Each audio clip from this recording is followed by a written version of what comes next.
Justin Hunte is here, it's all happening. Justin Hunte is here, it's all happening. Now, in the Not Like Us reaction video, I made a couple of suggestions on why I thought Family Matters missed the mark. The most powerful part of Family Matters, again, is that last 90 seconds where he's getting at Kendrick. Where he's really getting at Kendrick, making accusations that he's abused his partner, Whitney.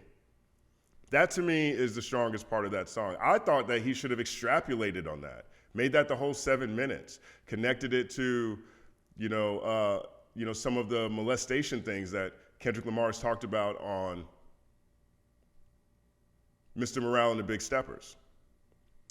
I thought that would have been a better angle to go at. On this track right here, Drake actually does that. He actually does that on this song. On the Heart Part 6, he does that. Check this out. My mom came over today and I was like, mother I, mother I, mother I. There's a song on Mr. Morale and the Big Steppers called Mother I Sober. Drake is playing off of that. Mother I, mother I. Ah, wait a second. That's the one record where you said you got molested. Where you say you got molested. Keep that in mind. Ah, fuck me, I just made the connection. This is about to get so depressing. This is trauma from your own confessions. This when your father leave you home alone with no protection, so neglected. That's why these pedophile raps is shit you so obsessed with. It's so excessive. They acting like it's so aggressive, but you just never known affection. I don't want to dish you anymore. This really got me second guessing. Touch My Body by Mariah Carey play, you probably start reflecting. You probably start reflecting. Again, he's leaning into the thing that I said he should do, but he misses the mark again, and here's why. On that song, Mother I Sober, we talk about this in the Mr. Morale and the Big Steppers review, which is on this channel. Check that out if you missed it. But on that song, when he's talking about being molested, he's talking about how his family members, his mom particularly, kept asking him if his cousin was touching him. And Kendrick always said no. The twist to the song, though, is that Kendrick says no all the time. He says he's telling the truth. He really wasn't molested. But his mom was asking so intently, so consistently, because she was the one who was actually molested. So here's what Drake says. Drake says, ah, wait a second. That's the one record where you say you got molested. That's not what he says. On the song, Kendrick Lee actually says, family ties, they accused my cousin. Did he touch you, Kendrick? Never lied, but no one believed me when I said he didn't. That is the thing. So again, Drake misses the mark. He's in the same neighborhood. He pulls up to the wrong house. And he's making the wrong point. He connects that to downplaying his pedo allegations. My thought was that at this point, Drake needs to do as much as he can to humanize himself, to be a person, to be reflective, to add some gravitas to how people view him.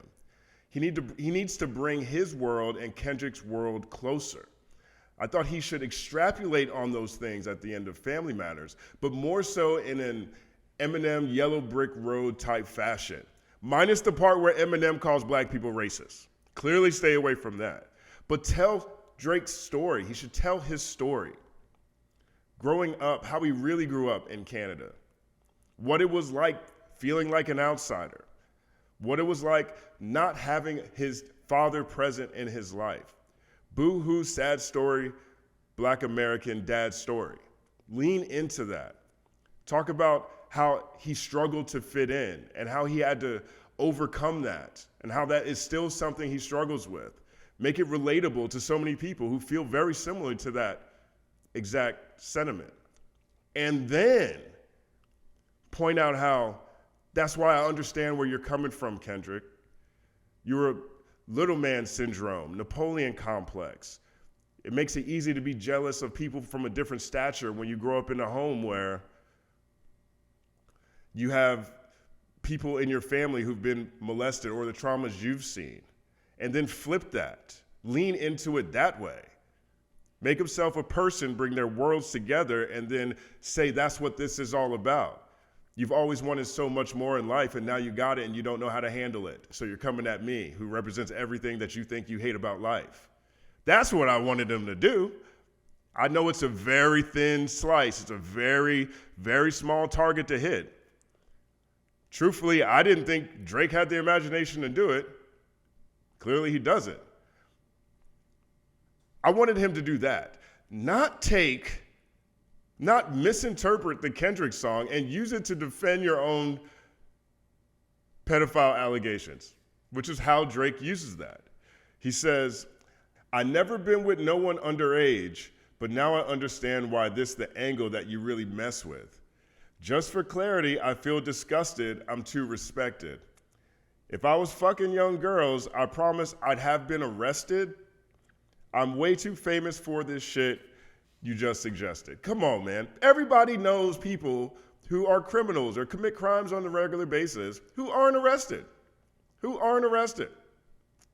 Just because someone commits crimes doesn't mean they actually get arrested for them. That's basically Drake's defense.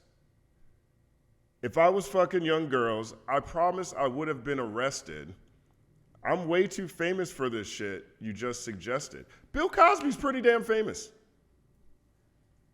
R. Kelly, he did stadiums. That's a lot of fame.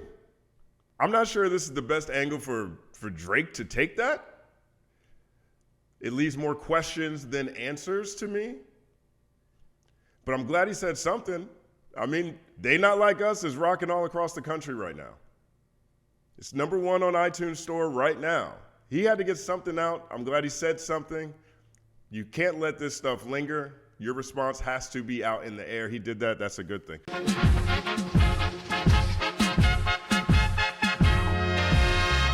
Justin Hunte is here, it's all happening. Justin Hunte is here, it's all happening.